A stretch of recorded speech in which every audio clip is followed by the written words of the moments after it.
Former Barack Obama administration official Van Jones told CNN's Don Lemon on Sunday evening that special counsel Robert Mueller's finding that there had been no collusion between President Donald Trump's 2016 campaign and the Russian government had triggered sadness and disappointment and disorientation among progressives and Democrats. Jones noted that Democrats had become too focused on the Mueller investigation, believing it would provide a means to remove Trump from office, while ignoring other issues. "I've been trying to tell folks for a long time, there's no Santa Claus, there's no Harry Potter with a magic wand. And I can't tell you how many people over the years have come up to me, serious people, with their hearts broken, saying, but when Bob Mueller comes, man, he's gonna get Trump, and Trump's gonna be out of their van. How many more days do you think Trump has left?" And I said, maybe 8 years. If we don't start working on real issues and not just talking about Robert Mueller all the time. As Breitbart News noted on Friday before news that Mueller's report had been completed,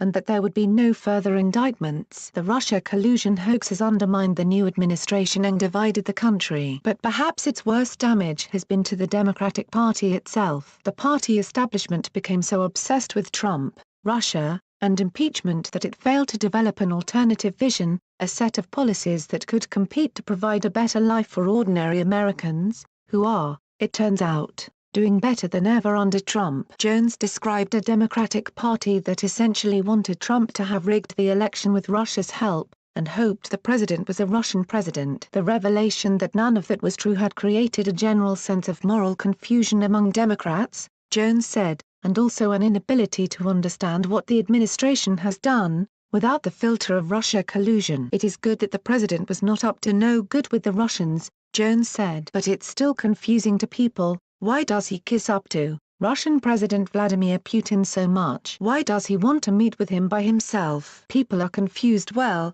if it's not that, what is it?" Jones could have elaborated, but did not, that voters and activists on the left had struggled to understand that Trump's policies on Russia, the toughest of any president since the Cold War, were different than his diplomatic tone. Overall, Jones said, there was a sense of grief. "I think people are also just heartbroken that it seems like he's going to continue to say and do stuff that we can't do, and there's no consequences." In other words, progressives and Democrats had misled themselves, and each other, into believing they had not actually lost the 2016 election. Now there was a sense of grief, and a reckoning with reality, albeit perhaps too late.